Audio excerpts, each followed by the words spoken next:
All right. Sound check, Marcus. Sound check. 1, 2, 3. Marcus, go ahead. Huh? I can hear you. Well, I'm gonna wait until it comes on, and then it's see how this is much of a delay it is. I mean, it's already 10 seconds, right? It hasn't come on yet. Well, I'm gonna wait until it comes. Okay, I muted myself, Ron, so everybody can. I think they can all hear us. Can you hear us, folks? Sorry, folks. We're doing our sound check after our disaster of a few weeks ago. We are doing a sound check. So let me get my light on here. I didn't even do my light check. So, all right, folks. Getting ready for the real. This is White Rickover. We're getting ready for the real show here, fellas. Anybody join us early? This is the real show. We're counting down. 1, 2, 3, go. Welcome to DroneNation, August 30th, 2021. Welcome in, folks. And we got a big show tonight. I got a few bits of business I want to take care of at the top of the show here. Got my notes here. First of all, I want to send thoughts and prayers out to Dan Drone Pool Nye, who lost his father last week, or I'll just say recently. Dan's a great, friend in the drone community, friend of all, been around for a while and very well respected. So Dan said thoughts and prayers. And also, as you see the banner going across the bottom of the screen, Johnny DroneFlyer has checked in safe. And that's another big thing.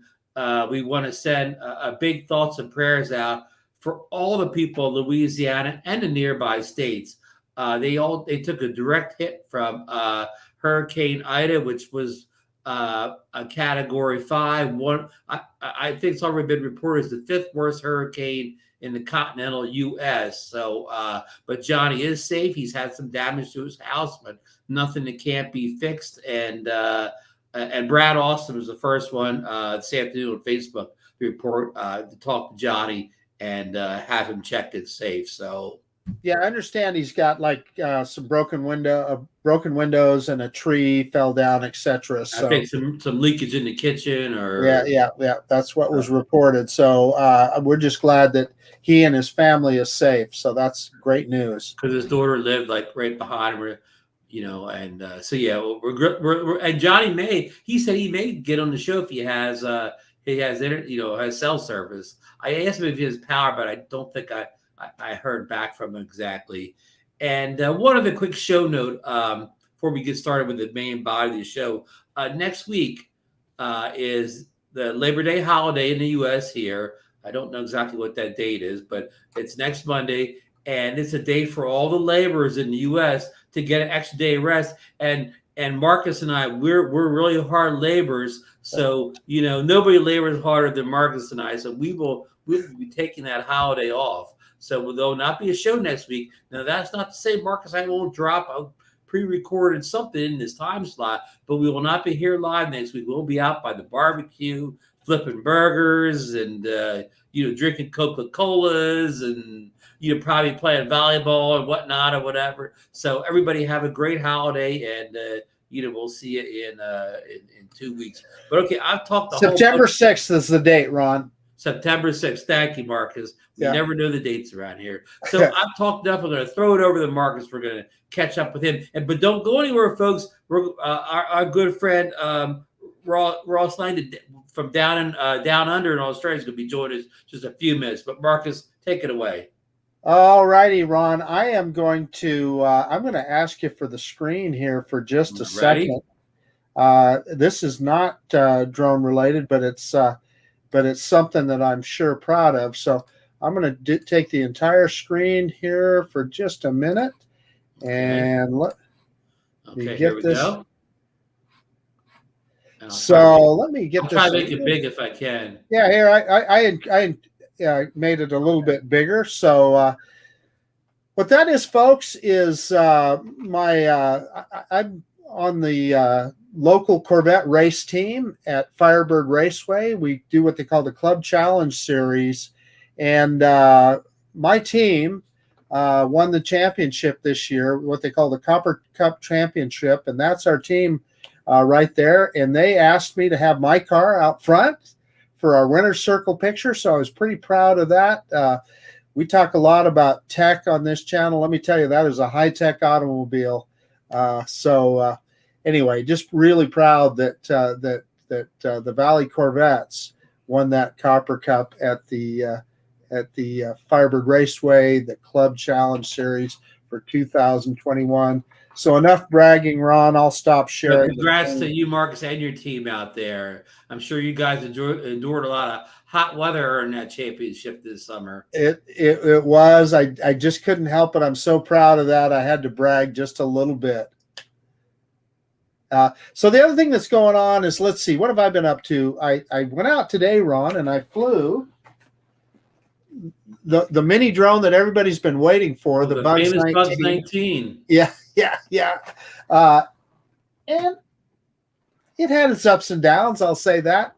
Doesn't have a gimbal, so don't expect really nice, smooth video on that.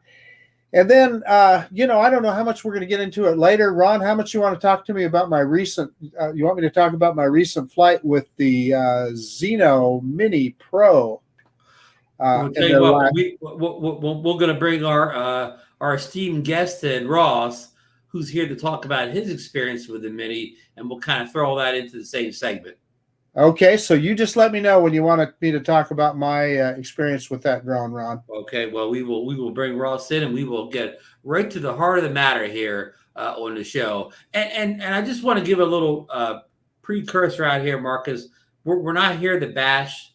I mean, we're not bashing the Hubsan Mini for views or laughs or whatever tonight. And I mean, we're taking this kind of seriously now. And if anybody from Hubsan thinks that we're saying anything tonight about this drone that's not true or making anything up, they just contact us, and we will get you on the show as soon as you want to come on, and you could say, you could correct anything that you think we're saying wrong here tonight. Yeah. So we just listen.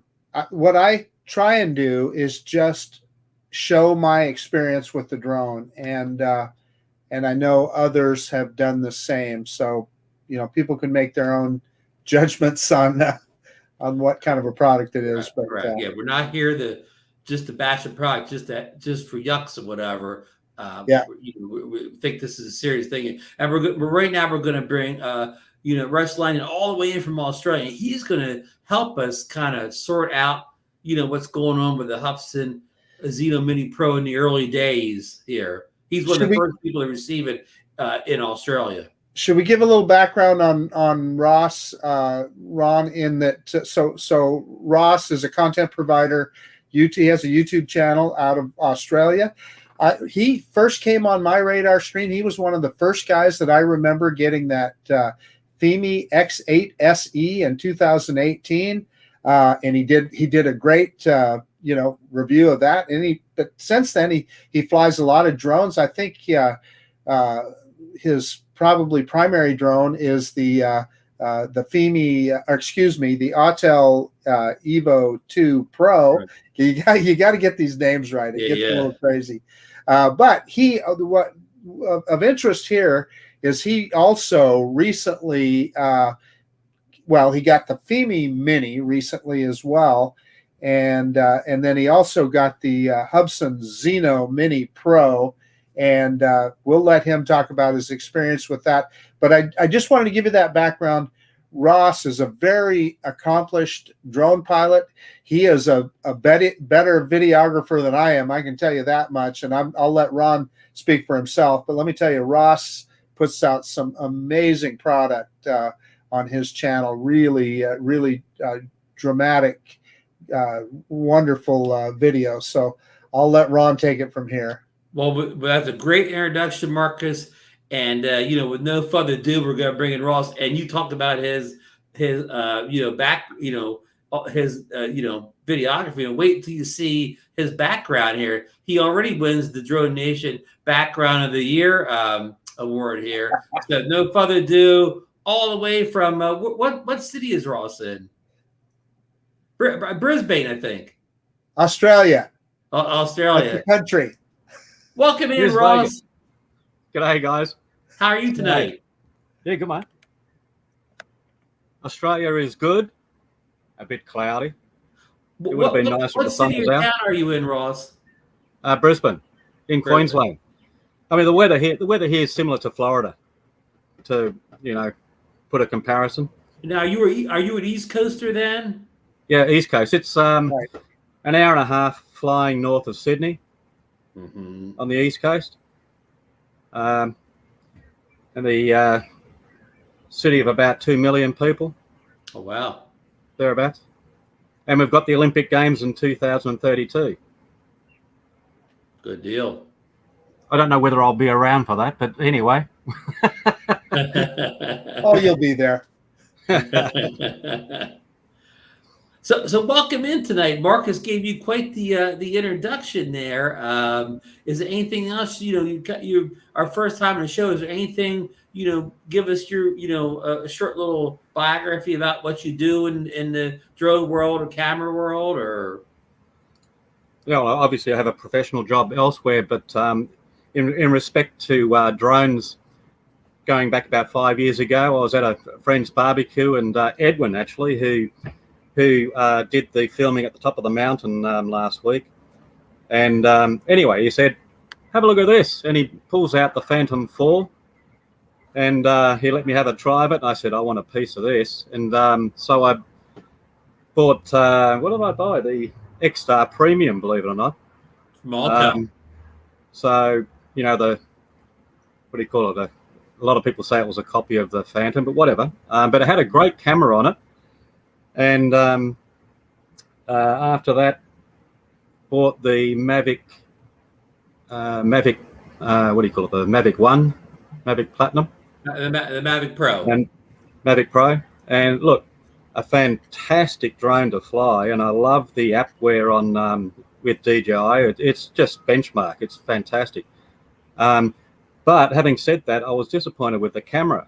I thought that comparing the camera of that Mavic Pro to the X-Star was chalk and cheese, believe it or not. And anyway, the Autel Evo came out, and I just jumped at that because I thought, well, if the camera is anywhere near as good as that X-Star, it'll be a good drone. Anyway, and I had that. I had the Walkera Vitus. I've had numerous other drones.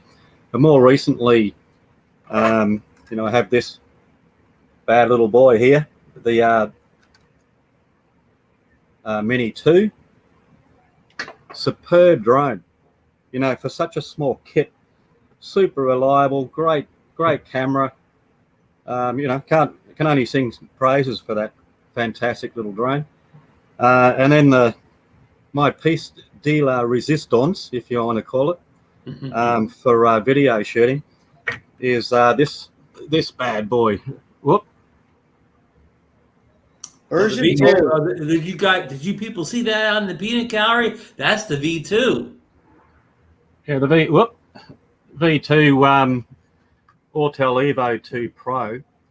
And look, I mean, everyone has their drone favorites, and that's fine. If you're a DJI man, that's great. I mean, I fly either or, DJI or Autel or whatever.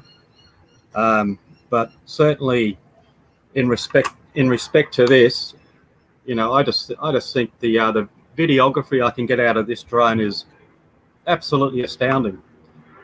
Fantastic drone, super reliable, great camera, long battery life.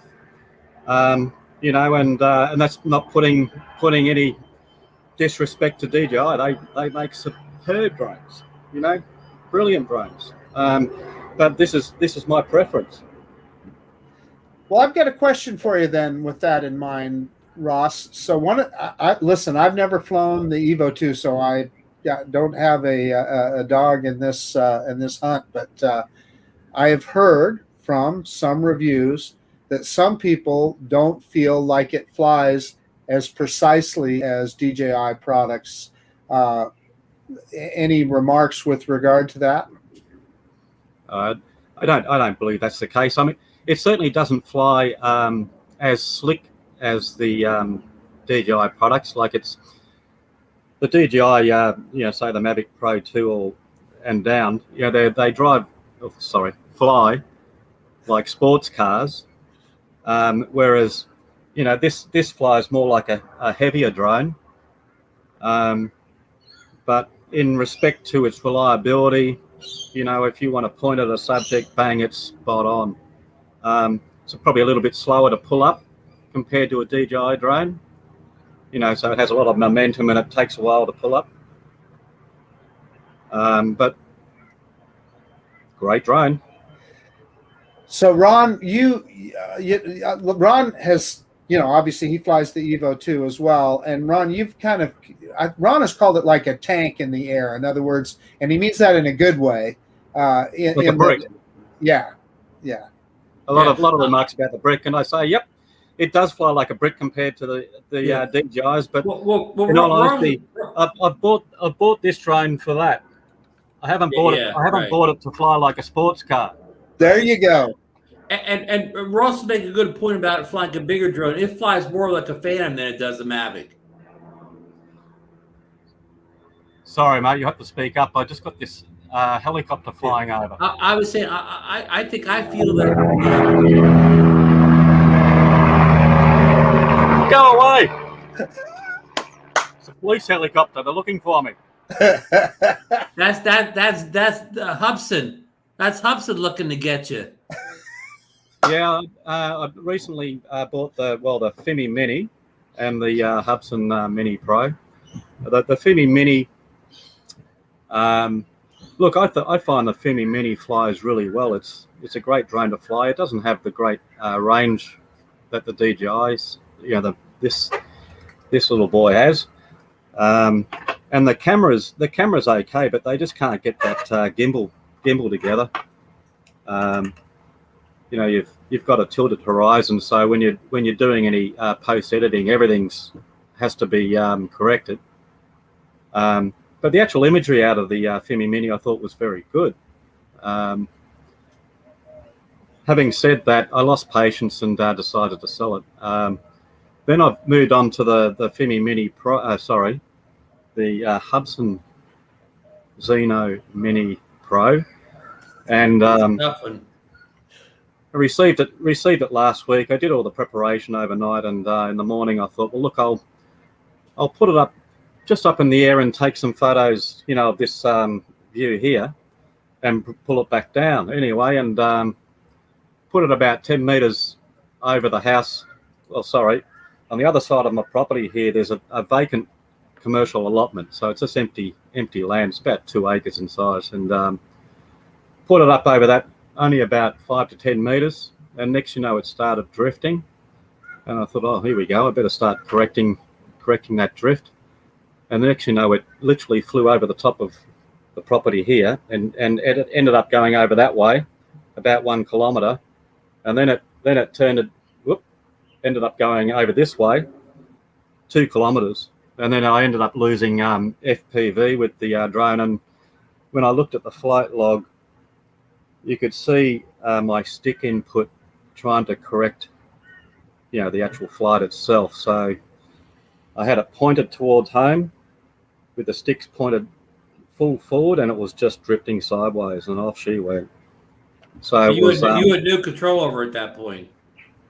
Oh, it didn't have any control. It was hasta la vista, baby. It was gone. Very disappointing experience. That's all I can say. And that was your very first flight. Very first flight, yeah. I was looking forward to trying out that camera, because it certainly the specs sound good, but I didn't even get to do that.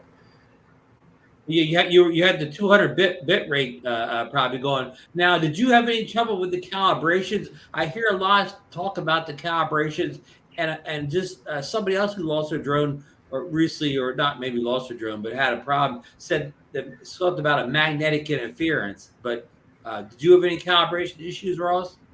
Yeah, I updated the appware and the firmware, and the calibration between the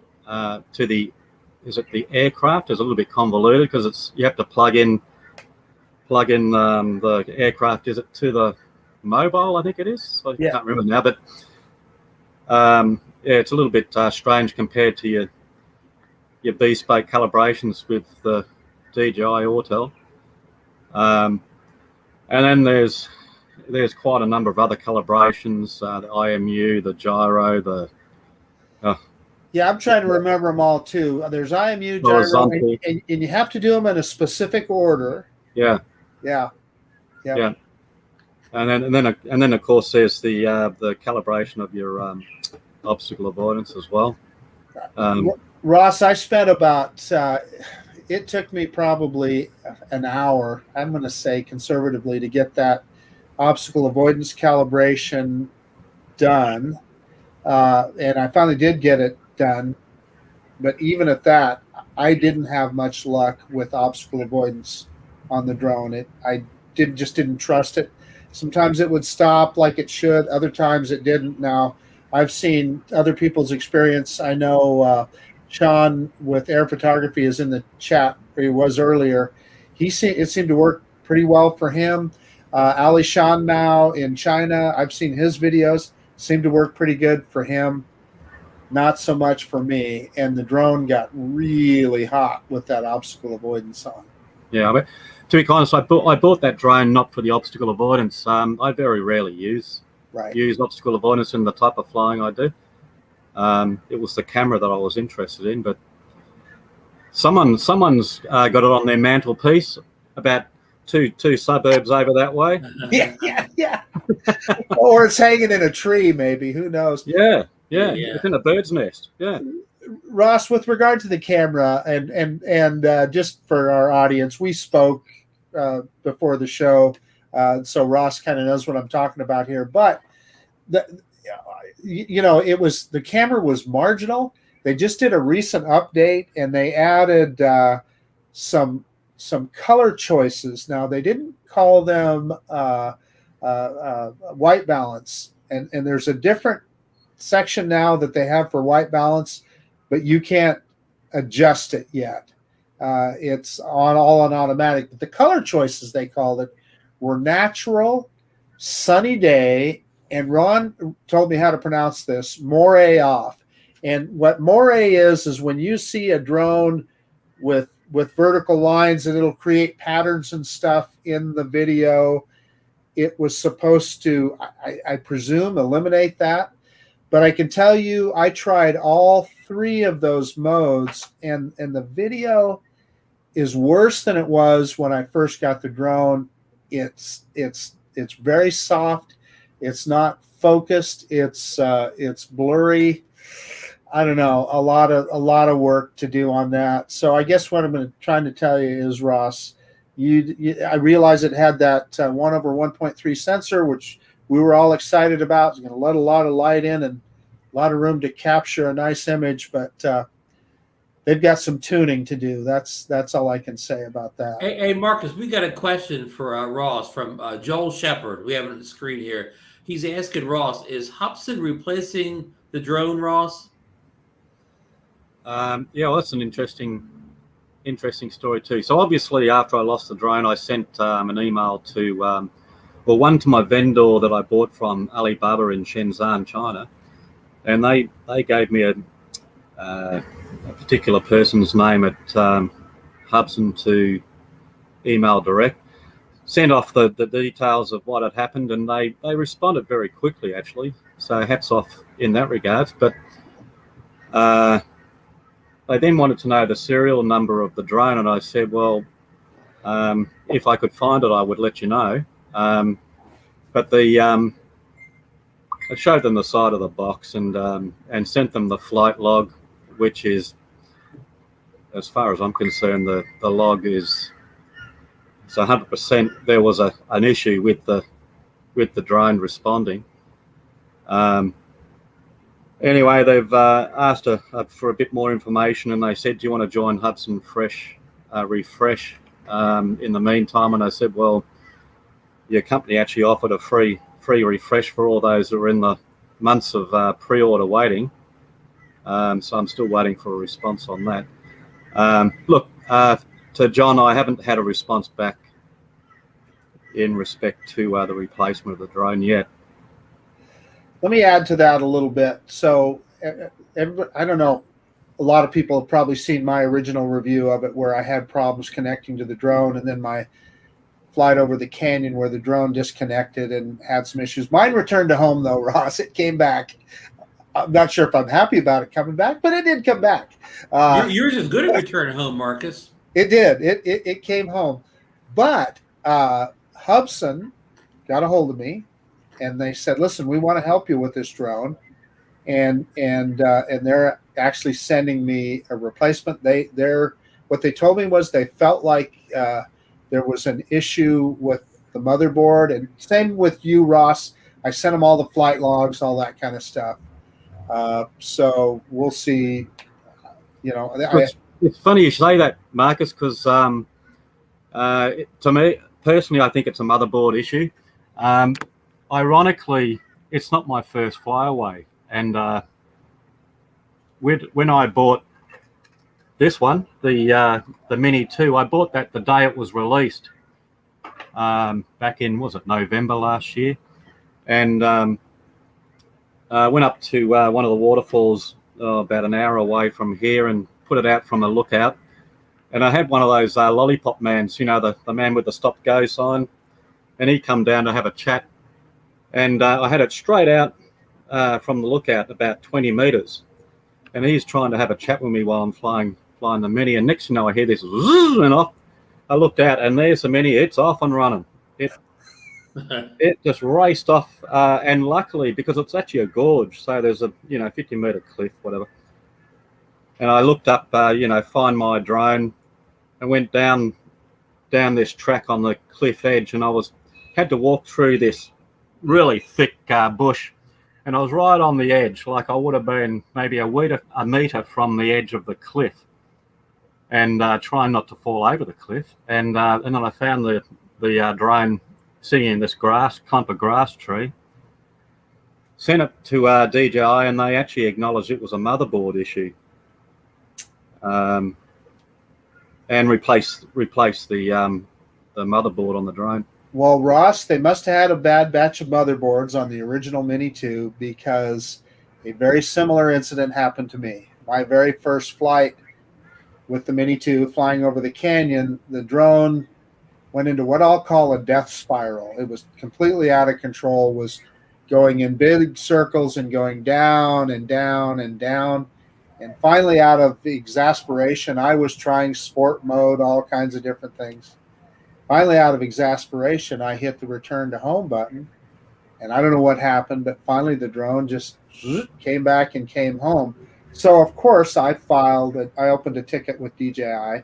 And that's exactly what they told me. They said, send it in. There's a problem. I sent it in. I had a new drone back to me in about a week and a half, and they said it was a bad motherboard. Yeah. Look, I mean, in relation to the Hubsan Zino Mini Pro, blah, blah, blah, there's a process in place, and I've applied for it to be replaced under warranty. I mean, it's up to Hubsan to do their due diligence, with that flight log, and I'm hoping that there will be a replacement coming. I thought that flight log was pretty clear cut. Right, with the stick commands. Hey, we got another a statement from Joel here. Actually, this time he says he's still on the fence about purchasing a Zino Mini. Can anybody here, like, at this point, recommend purchases in the Zino Mini, or? That's a no from me. I can't say yes or no. If they replace the drone and I'm able to fly it again and actually enjoy the use of the drone, I might be able to give a better opinion of it. Yeah, there's just so many other better choices out there. I mean, the Mini SE, $299 is just a phenomenal little product. There's just this Zino Mini Pro it's a work in progress, which is a bummer, because it's early days too. Right. The money that we paid a big price for that product, more than I would have the equivalent DJI drone. And it is, we're not even beta testers. We're alpha testers for that drone. There's a lot of our good friend Gorilla Man. Yeah, Yeah, the jury's out for me, Marcus, but certainly my first experience is not a good one. Although the big rumor in the drone market is a mini version of this. Yes. I keep hearing the same thing. Yeah, and back to the kind of finish up on Joel's question. Marcus and I both got to watch our good friend Sean over at Air Photography. He just did his first flight with the Zino Mini, just posted today. And and he has a lot of issues that other people have. His flew better than most people's, but he still had issues. But at the end of the day, he kind of asked himself, would he recommend this? And he still preferred to recommend the DJI Mini 2. Yeah. Ron, I was at Costco today, and they had the Mini 2 available there in a kit with one battery, an SD card, and a little case for $449. I'm just telling you, that sounds like a pretty good buy Look what to Lon me. put up on the screen. He's telling Joel he can get a refurbished Mini 2 Flymore combo for $500. That's a nice deal, Marcus. That is a good deal. Yeah. Either way, I guess that we're making the point that you can spend less money than you would have to spend on the Zino Mini Pro and get an established, well-sorted product. And Brian Singleton over True Drone Reviews he tells Joel to wait a few months till the next production batch. Maybe that batch will be better, and hopefully Marcus and Ross get their next drone will be from that, like a newer production batch. Who knows? I think Brian over already drone reviews definitely recommend would consider buying an Autel Mini. Smart man, that Ryan. Ryan knows what he's talking about. I think I'm done being a beta tester. Yeah, it doesn't pay, does it, Ross? Not at the moment. No. It could be very frustrating. You know, you listen, you just, like you said, at the end of the day, Ross, why do we buy these flying cameras? We buy them to get good, solid, stable aerial video or pictures. And when they can't provide that, it's, what's the point then? Yeah. And folks, our good friend Greg Pittman is going to be joining us in about 9:45 my time to tell his tale of woe on his Zino Mini Pro, which I think crashed backwards into a tree on I think on his own property. But he'll be on in a few minutes. And I'll just give you an update on my story because of people like Marcus's videos, Ross's, Greg Pittman's. I've gone ahead and canceled my order for my Mini 2 Pro. And I contacted Hubsan last week directly. I ordered from Hubsan.com. And even though they had been responding to my emails when I asked for an update on the shipment, this time they kind of ignored my email. So after a couple of days went by, I had purchased PayPal. So I just went with PayPal and put a claim in. And, I got my money back already. Well, this afternoon, Hubsan finally gets a hold of me, begging me, oh no, your drone's being shipped out now. Don't put a PayPal claim in. So even this last minute, they're still trying to, tell me the drone's on the way, which they've been telling me that for over a month now. The bigger question is, Ron, where is your courage? Ross and I, we took the big leap. What? You're just not going to take the leap with us? Well, see, you took the leap to save the little guy like me or whatever. That's why you guys get all the brownie points. 10-4, buddy. Yeah. Hey, listen, before Greg joined us, let's run through some of our other stories on our story list here. And Ross, if you have any comments on any of these stories, just jump in and give us your opinion. Marcus and I are big GoPro fans, whatever. And I know this isn't a GoPro show, this is a drone show. But to make our B-roll for our videos, we're staying out in the field flying these drones and doing our tutorials and reviews. We have to have a good B-roll camera. And you can be like our friend Russ over at 51 Drones and spend thousands and thousands of dollars on camera equipment to film your B-roll, or you could buy a $400 GoPro and it'll look almost as good. I get a little secret, Ron. Often my B-roll from my GoPro looks way better than the video from the drone. Not often, Marcus. Most of the time, unless you're flying like the Air 2S or something like that, this usually looks better than the drone footage. But okay, but here's the big thing: Air Photography and our good friend Sean Ozz over at the World of Oz. I think that's his channel's name. They both just put out great videos based on last week's leaks and pictures of the supposed GoPro Hero 10. And it has blue lettering on it instead of white lettering. That's the major upgrade. Marcus, get that DJI product off the screen. Oh, okay. I'm sorry. And anyhow, according to what it says on the box, this thing has 5K 60 frames per second, 4K at 120 frames per second, a 23 megapixel photos, and a faster GP2 processor that'll hopefully eliminate that lag that has hindered the 10. And the good news is, Marcus, the body appears to be unchanged, so hopefully the Hero 9 accessories will work with the 10. Yeah, that'd be great. I noticed that too. Things like the media mod and so forth, it would be good if they work with the new drone, Ron. And with regard to the processor, that is a very welcome thing.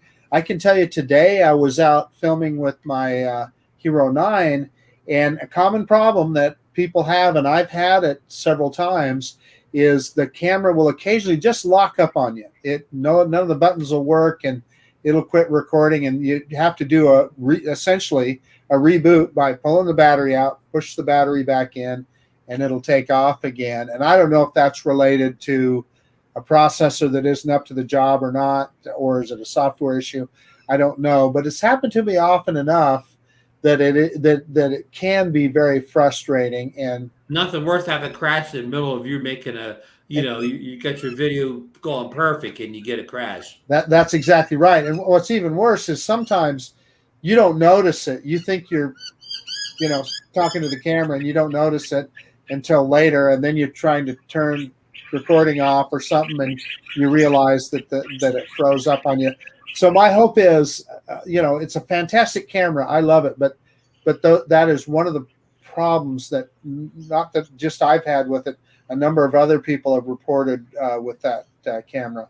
Yeah, they had other information too, but I'm just kind of hitting the high points here. Ross, do you use like a GoPro or an action camera and you're filming at all?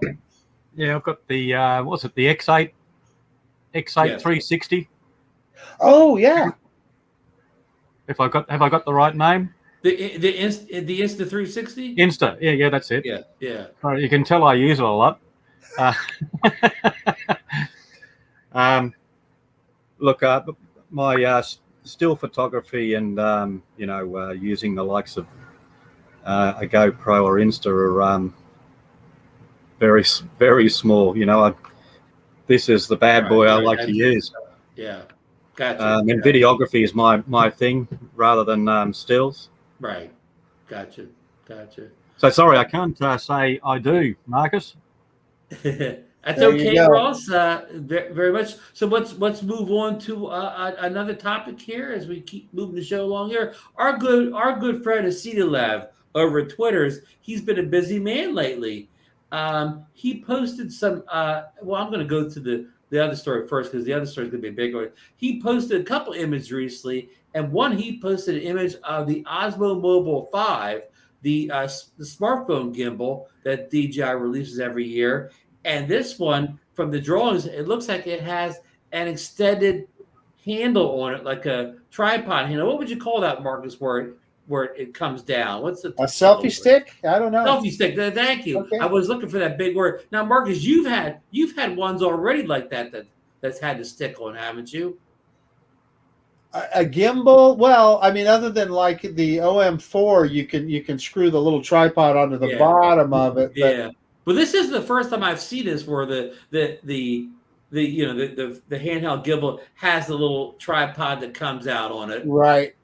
Yeah. In fact, I did have it. I don't even remember the brand. It wasn't a big name. Yeah. Yeah, it was sent to me review, and it did have a small extended. Now, how did that work out for you? Did you like that extendable stick?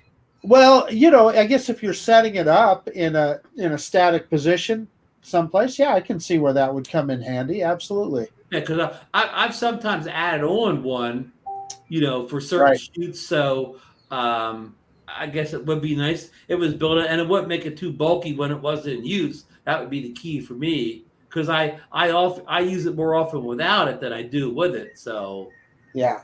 and Yeah. I know, folks, we can never get a whole bunch of Marcus and I love these little the DJI handheld phone goes by. No, we can't get most of you people interested in them, so we won't go on too much. But here's the big story, Marcus.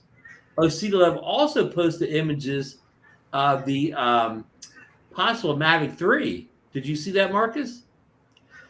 I saw a little bit of it. You just wonder how accurate that came from a company in Brazil, I understand. And it was just a mock-up.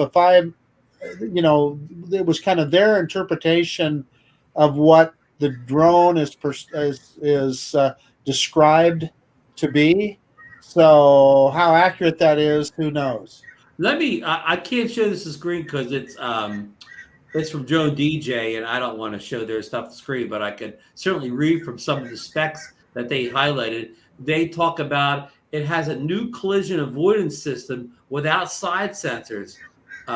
Somehow it has front and rear OA sensors shifted to the corners to apparently give a real wide angle view. So that's similar to what they did with the Air 2S, Ron. And I suspect maybe they just have that. And if you think about like your Insta360, a real 360 camera where it's got a camera pointing both directions, hey, it gets a 360-degree view. So why, I'm sure certainly they could do that with obstacle avoidance, I would think. Software could interpret those images correctly, I'm quite sure. Right. Yeah, certainly a drone with a 360 camera would be a new innovation, that's for sure. Right. Well, speaking of the camera, they're talking about it has a Hasselblad like our current Mavic 2 Pro, but it has a dual camera. So it has a top camera with a 7x zoom on it. Now, it doesn't say if this is digital or optical. And then it has a lower camera with a 5.7 24 millimeter f.28 lens on it, but it also comes with a 16 millimeter adapter lens to make it, very wide, almost like a GoPro wide. So I was going to ask you so I read that and I didn't quite understand what the advantage of that is, Ron. So what it does, it just makes a more wide angle view. Is that it? Yeah.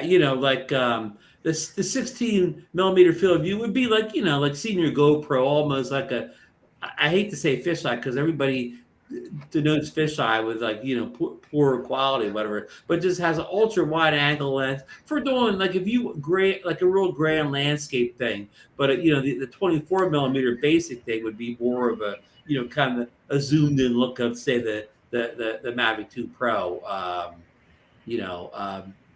16 millimeters definitely pretty wide angle type lens without going fisheye. I think DJI flyers have been waiting a long time for a replacement for the Mavic 2 Pro, and DJI is certainly out to impress in that fold-up drone market. It should be fantastic when it comes out. Right, and they also have the Apple ProRes format support built right in. That's like a high codec that Apple uses, like it's a Final Cut Pro and all of Apple's high end gears. I don't know what that means to people not on Apple, but it's certainly a pro type thing in there. And then how about this one, Marcus? The rumors are 1 terabyte of internal memory, and also rumors point to no SD card. I'm absolutely fine with that. Yeah, I think that's great. Copying Hubsan, huh? Yeah, that could be. Let me add with the Hubsan, and of course Ross has flew away, so he doesn't know this. But let me tell you, that son of a gun with that stupid micro USB interface takes forever to transfer those files onto your PC. I bet you DJIs will transfer a little faster. I suspect so. Yeah. And folks, we're reading it. Remember, I'm just reading stuff from Drone DJ here. This doesn't mean it's true. It doesn't mean I believe it's true. I'm just reading from Drone DJ's article. They're saying more than a 40-minute flight time, which we would expect. A 5,000 to 6,000 milliamp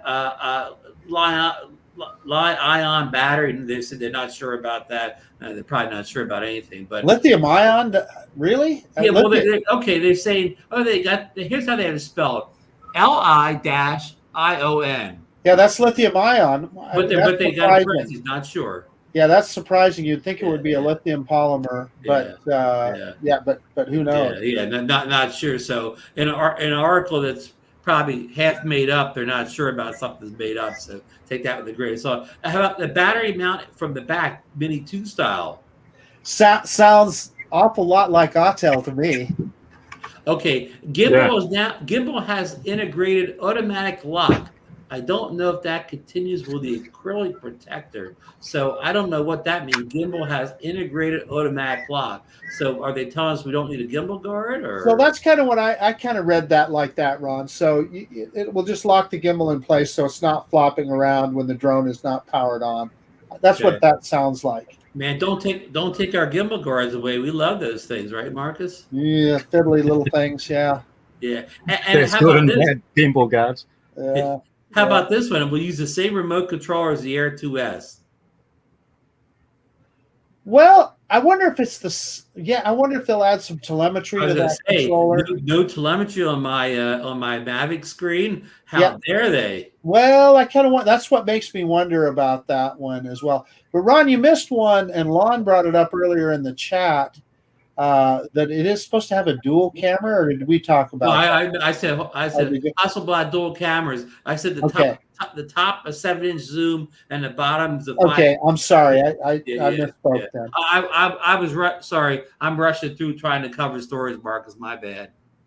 No worries. Yeah, given that the Mavic. The last thing they mentioned to wrap up is a new smart controller will be released also, but they don't say it's going to be released at the time of the drone or with the drone. I'm expecting it. Given that it's their high-end offering in the fold-up drones, that the smart controller will be part of the offering. I expect you're right, and I would also, Ross, expect that would be probably what you'd want to get for all the reasons that we've all talked about smart controllers in the past, to have that hopefully high brightness screen so you can see it in daylight. And there is such an advantage to that all-in-one package. You just pull out the controller. You're not fiddling with a mobile device, hooking it up, and so forth. So, but for drone reviews like Marcus Crawford, none of that matters unless the smart controller has a strong enough processor to run that screen and do the screen recording at the same time. That's exactly right. Yeah. Well, I did have the V1 smart controller for the Autel, but in the meantime, I got rid of the V1 and bought the V2, and I've sold the smart controller to my good buddy that I fly with all the time. So he's enjoying the benefits of that. So Ross, can you tell us a little bit about that Autel smart controller? I mean, how did you feel? Did you feel like it had plenty of processing power? Was there any? Because we've seen in the DJI smart controller, the touch screen had a lot of lag in it and so forth. A lot of times trying to hit that touch screen to do something could be problematic. How did it perform? Didn't have any of those problems. Touchscreen was fine. If anything, the transmission, I mean, admittedly, that was the V1, which is a 2.4 transmission. But I thought the transmission was better than the standard controller. But having said that, I've transferred across to the V2 because there is that dual transmission, which is similar to what DJI's OcuSync is.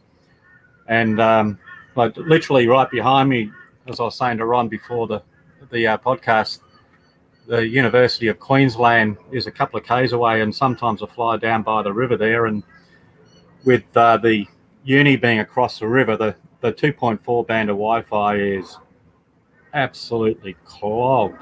I'd fly the V1 Evo out to about 300 meters and get a return to home, because the Wi-Fi was clogged. Yeah. So the advantage there of the dual band, and the same can be said for the OcuSync, is that when that situation does occur, you know, it just slots into the 5.8 and off you go. So I'm looking forward to the V2 smart controller, because original Dobo, or Ken Dobo, had that in his hot little hands with his review of the Enterprise the other day. And I do have the V2 smart controller on order, so I'll be ringing my vendor after this. There you go. Where is it? Say, where the heck is it? Yeah. Hey, listen, guys. We got Greg Pittman back in the green room. He's ready to join us. I don't want to keep him because he's taking care of his mother now, so he may not have a whole lot of time. So we're gonna get him in with no further ado. And I believe Greg's located in Kansas. I don't know how close Kansas is to Louisiana, so I don't know if he's had to deal with any bad weather, but we will find out in a second. You scared me, Ron. I thought you were going to say, I don't know how close Kansas is to Australia. Oh, all I know is, hey, Dorothy, we're not in Kansas anymore. Yeah, from the movie? Yeah, from The Wizard of Oz. Yeah. So welcome in, Greg. How are you tonight? Oh, pretty good. How are you guys doing? We're doing good now. How's the weather in Kansas? Are you affected at all by the Hurricane Ida where you are? No, not yet. I imagine it'll drift up this way, but not yet. It's pretty hot here. Well, I can imagine. Yeah. So, we got Greg joining us tonight. Greg, at one point, was lucky enough to be one of the first people in the U.S., or at least people that have YouTube channels, that received the Hubsan Zino Mini 2. Did I say Mini right? Pro. Hubsan Zino Mini Pro. Yeah. I just gotta say letters. So he was one of the first, lucky to get it, one of the first ones to get in the U.S. But unfortunately, Greg has a tale of woe to tell us tonight. And I'll let Greg start from the beginning. I don't know how lucky I was. Yeah. You know, sometimes you plug it in and it fly fine. Other times you plug it in, not so much. It just, I don't know how to say it without putting Hubsan down. It's really bad. I took it out to fly it, and it was not going to be any recording. I wasn't going to do any recording. I was just going to test some things in the backyard, and I only had it up maybe 6 foot, 5-6 foot. And then it started going back and forth like crazy. And I tried to get it under control. I got it under control. Then it started to where it wasn't responding to me. So I thought, well, I'm going to put on obstacle avoidance. So I did. It didn't make any difference. Thing backed right into a tree. And of course, it hung up in the limbs and tumbled to the ground and broke a leg. And before that, I was in contact with them on my gimbal because my gimbal was janky. It was hitting the dampers on, you turn it one way, it hit the dampers, and it wasn't working right. So, Greg, did you get a chance to look at the video quality of the drone? What did you think of the video that the drone produced? It wasn't very good. Actually, I think the video on it was better before we got this last update that opened up the color profiles, or whatever you want to call them. It was way better before. I mean, whatever they did to that firmware, Greg, I mean, the video is just horrible now. Yeah, the problem I had with mine was it had a really blue tint to it. Right. It was sharp. I saw your first video, Greg. It looked like the white balance was just way off on it. Yeah, and there's no way to adjust it, correct it. Did the new firmware sort that out, Greg? Huh? Did the new firmware from Hubsan sort out that blue tint? Not really. No. No, And it was comes really a and bad goes. trade-off, even if it did. Yeah, I've got the thing here somewhere. I'll And, show you and that folks, gimbal. Greg's not new to Hubsan or Zino's. Greg, I know flew the Zino 2. Yeah. Yeah, So that's a good point. I want to, we talked a little bit about Ross's background. Greg is a very experienced drone pilot, and he flies a wide range of Yep. camera drones. So him picking up this Zino Mini Pro, he knows what he's doing when he's And has a flying lot a of experience drone. in mini drones also. He's owned, I think, both the Mini 1 and Mini 2, so Right, he knows right, his way around a small drone. right. I appreciate you saying that, Marcus, because I was told by Hubsan that I was a novice.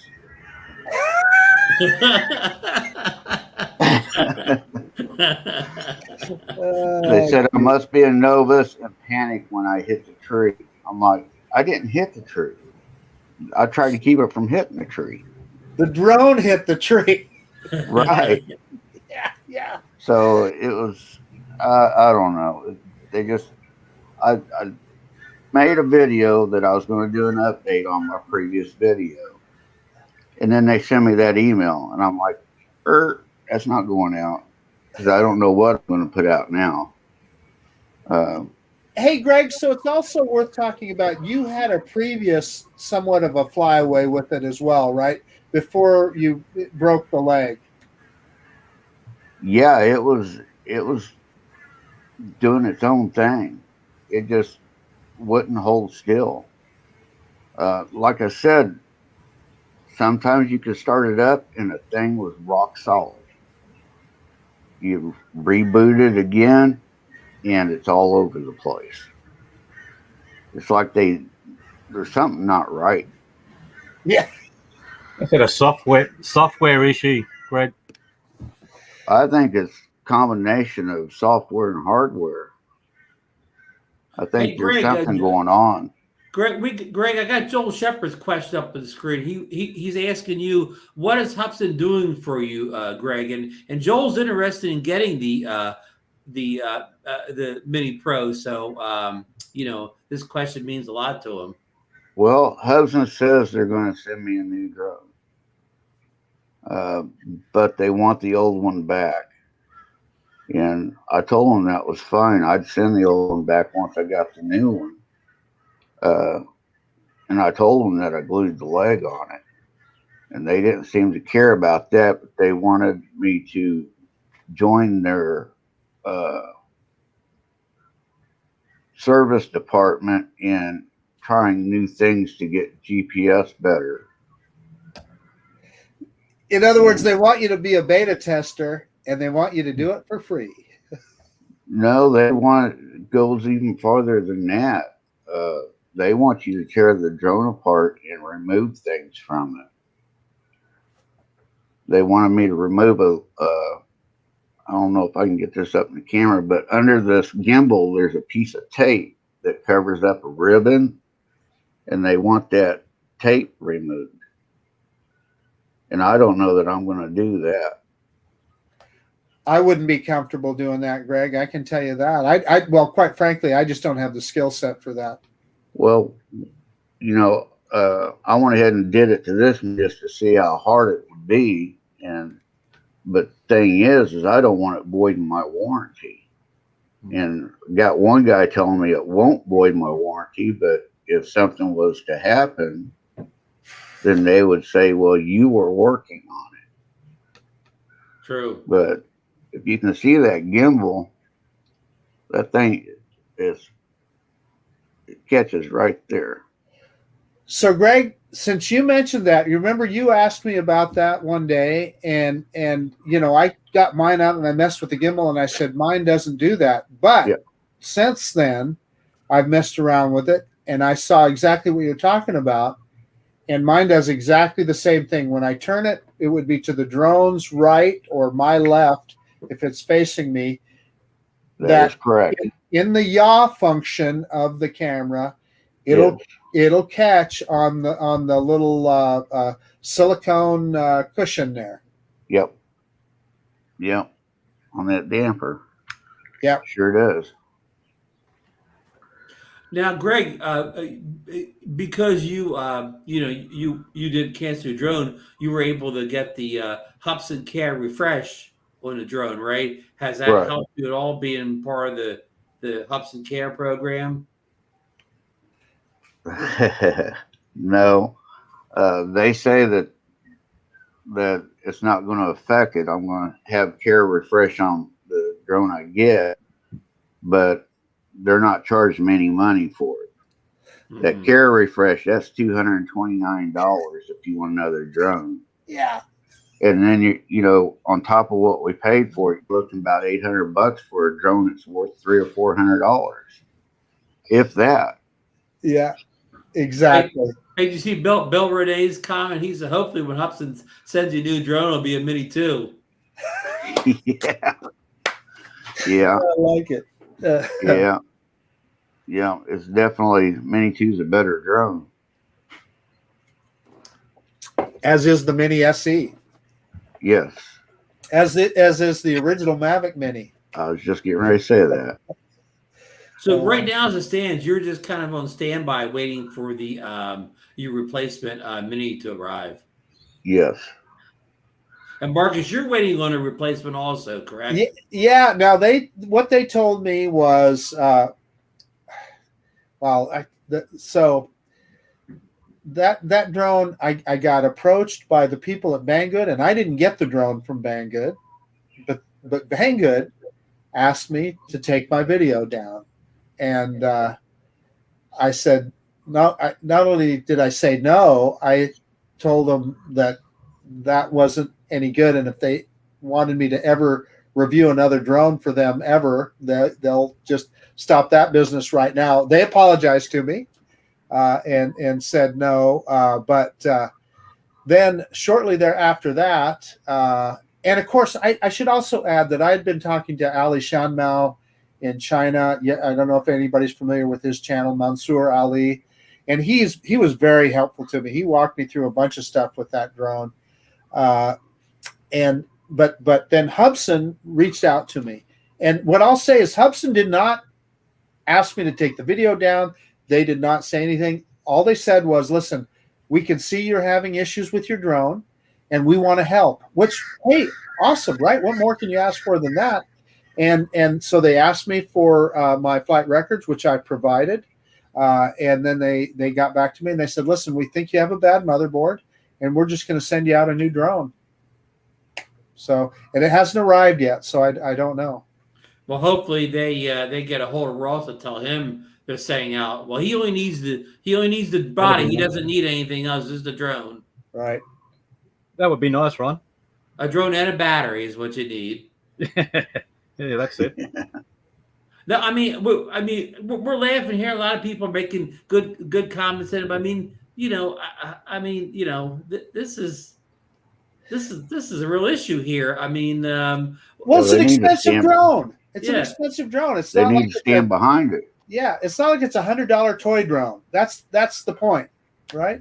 Yeah, and we talked about you guys being experienced pilots. What if Greg actually was an experienced pilot? And that drone got away and through somebody's window or flew out in traffic or whatever. We all know better not to test a new drone in a location where it may do any damage. But maybe a newbie doesn't know that. Yeah. Ross, you were going to make a point? Oh, that's okay, man. Okay, no worries. I mean, Ross says it sounds like you had a flyaway that could have gone wrong.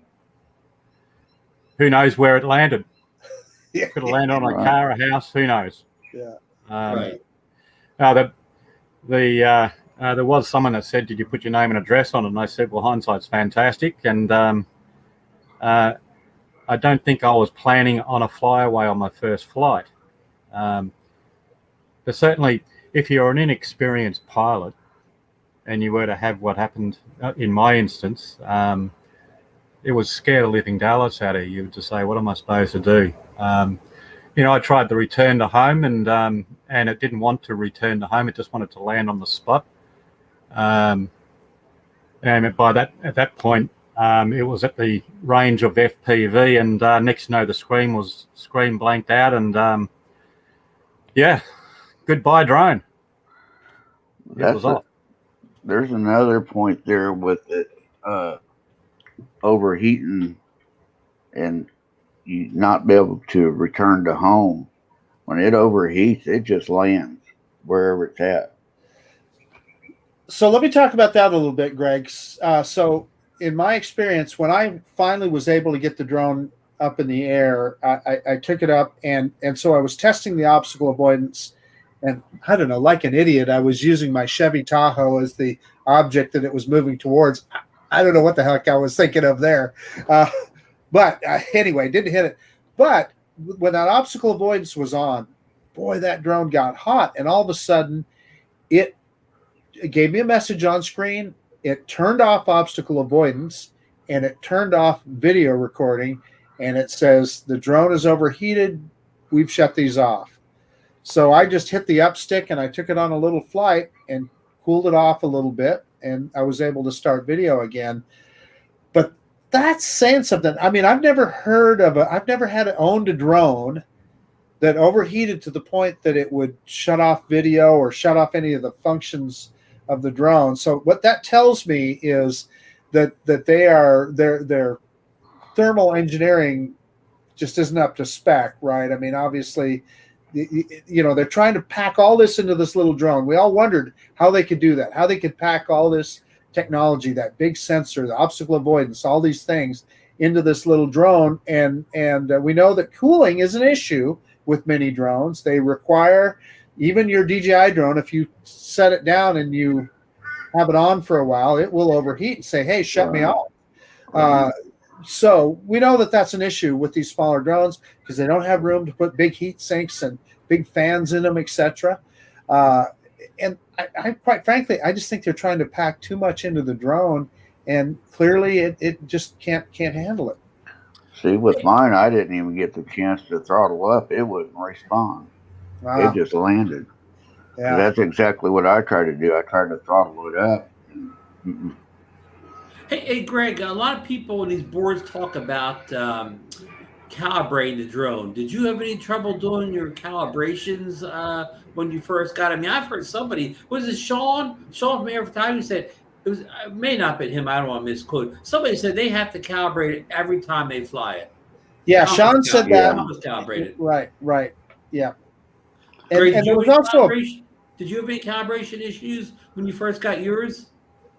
It just continuously wants a compass calibration every flight. I think I've got maybe one flight in that it didn't ask for a compass calibration, but that was it. And it wasn't the flight that it crashed on. So that one I did do a compass calibration on. And actually I had to do it 2 or 3 times. So I've got one more point to make with regard to the drone, Ron.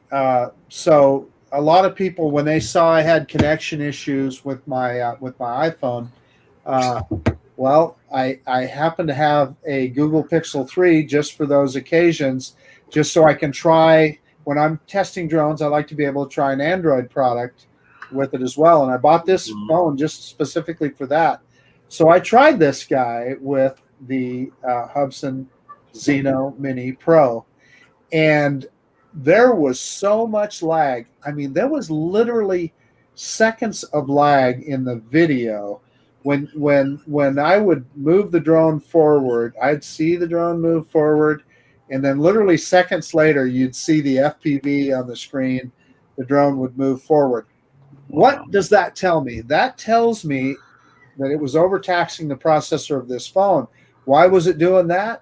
Because the drone is tapping into the processing power of your mobile device to do all the things that it needs to do. And that's just a hypothesis on my part, but I suspect this older Android phone, the reason that I had all that lag was because the drone was trying to tap into the processor.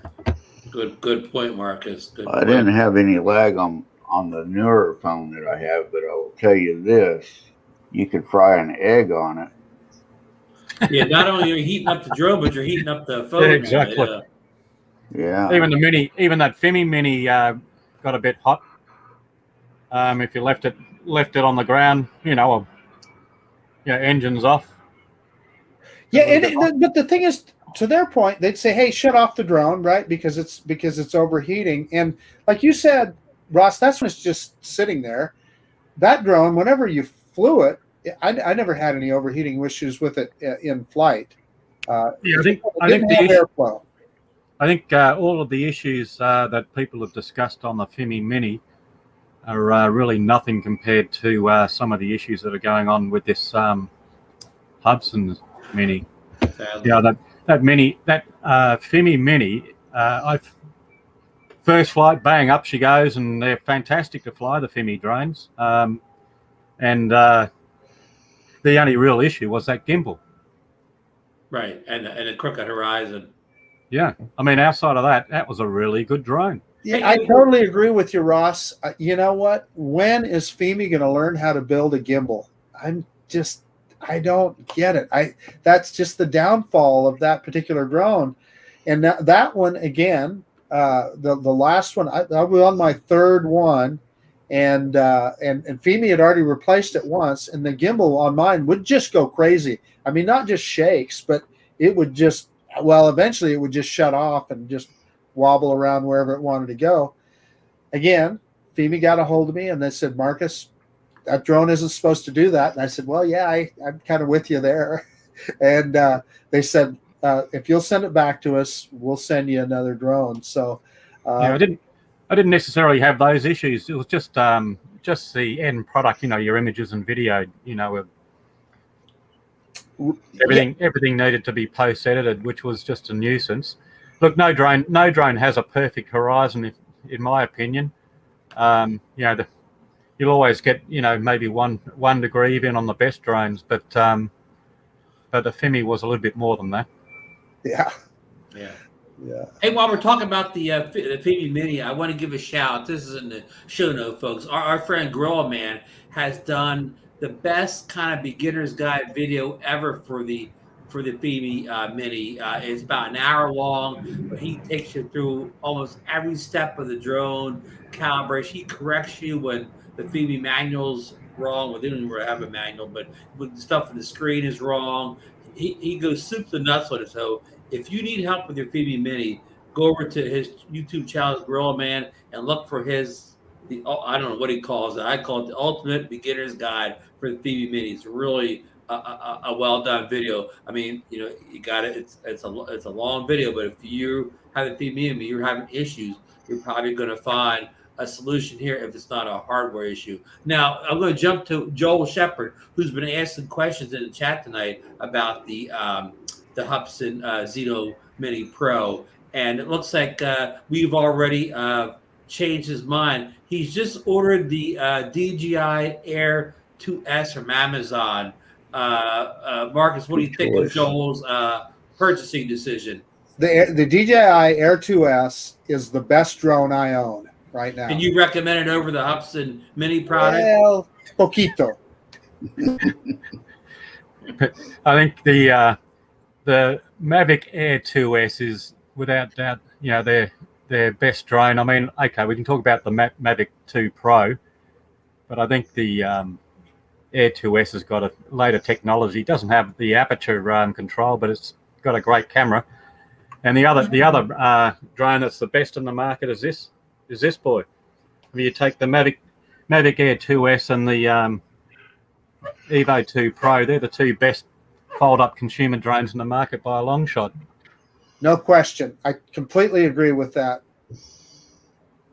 Yeah, you can't go wrong with either one.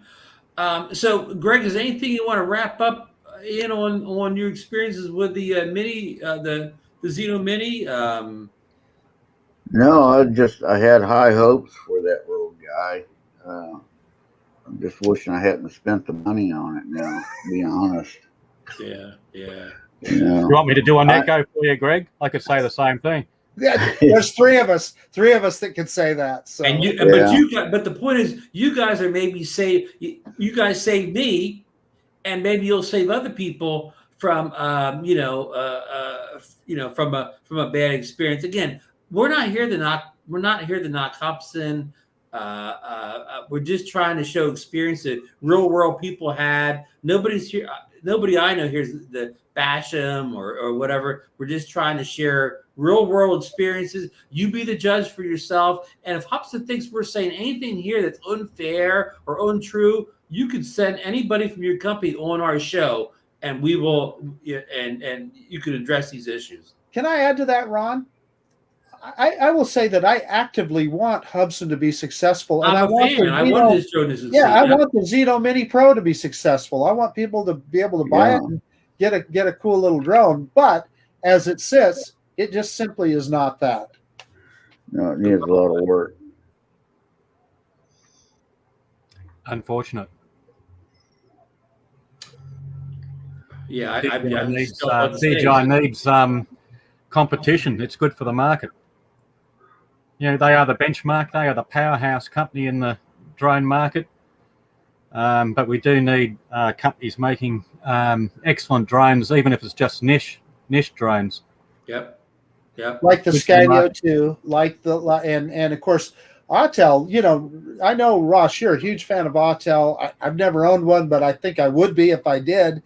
But you know, I think they're kind of on target if they get into that mini market. That is a huge market for drones right now. Sub 250 drones. I don't know if it's a big deal in Australia, but I know like in Canada and in Europe, not so much in the US, although there are some advantages to a sub 250 drone, but that seems to be, I think Ron said it best earlier when he said, you know, folding drones were a big deal. The new quote folding drone is that sub 250 market. Yeah, I mean, I've got a different opinion on it, Marcus. I mean, you talk about the sub 250s, and you're getting into that market where you got newbies, you know, new people coming into drones. And if I was a drone company, I'd find it's more trouble than it's worth, because that's where you get all your trouble from, inexperienced pilots and all the rest. If I was Autel, I wouldn't be doing it. But anyway, that's their call. Yep.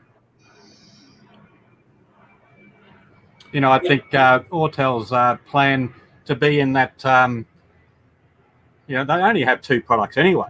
I mean, they're not a DJI. They've only got the Autel Evo and the, the Dragonfish, which is very high-end VTOL. Yeah, that's like a $50,000 drone or something like that. Yeah, 100,000. Yeah. But you know, it's very much a niche company, but their niche is in that high-end consumer drone, like the prosumer drone. And you tend to find pilots that they've flown a lot. They know what they're looking for. They know what they want. When you start getting into that sub 250, completely different ball game. You know, where you get all the nuisance consumer market. You know. Oh no, that's a great point. The newbies, but. Yep, great point. Yeah. I mean, Marcus and I talked before. A lot of people say, Autel has to make another drone. I make the point, well, you know, they could, but they don't have to. I said, companies like Ferrari, they only make a high-end performance car. They're not, nothing makes them say they got to also make a small economy car or whatever. They do fine just making their high-end car. Autel can just do fine making their, kind of higher end prosumer camera. They don't have to make an economy drone, but they could, who knows? They may make the best mini. If they would, it could be the best some 250 gram drone ever made. Who knows? Yeah, I think in that market, though, pricing point becomes an issue. They're always looking for price. In that small end. Right. And I don't think Autel's the sort of company that markets for pricing points. They market on quality. No, I agree with that, Rob. Yeah, nothing wrong with that at all. Yeah, that's a great point. Yeah.